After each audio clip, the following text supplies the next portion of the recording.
Hello বন্ধুরা, আমি মল্লিকা চলে এসেছি একটা নতুন ভিডিও নিয়ে। গুড মর্নিং সকলকে। দেখতেই পাচ্ছ সকালে ব্রেকফাস্টটা কী ছিল। তো ব্রেকফাস্ট খাওয়ার পরে চলে গিয়েছিলাম মাংস কিনতে, আর ওখানে যেতে যেতে একটা পদ্মপুকুর দেখতে পেলাম, তাই তো আমাদের সাথে শেয়ার করলাম। তো তারপরে চলে এসেছি মাংস নিয়ে। মাংসটা এখন পরিষ্কার করা হয়ে গেছে। এরপর মাংসটা ম্যারিনেট করে নিচ্ছি। প্রথমে নুন হলুদ দিয়ে আর তেল দিয়ে ম্যারিনেট করে রাখছি।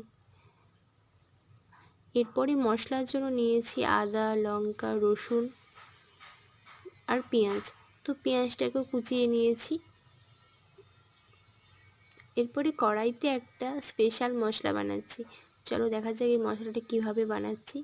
প্রথমে দিয়ে দিয়েছি গরম মশলা আর কাঁচা লঙ্কা। এরপরে দিয়েছি ধনিয়া,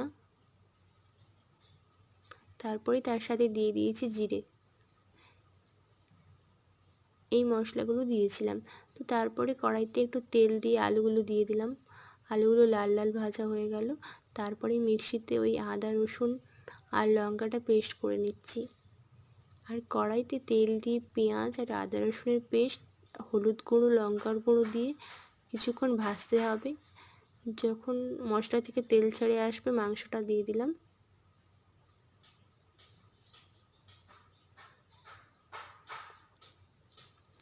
দেখো মাংসটা থেকেও অনেকটা জল বেরিয়েছে, তো সেই জলটা অনেকটা মরে গেল।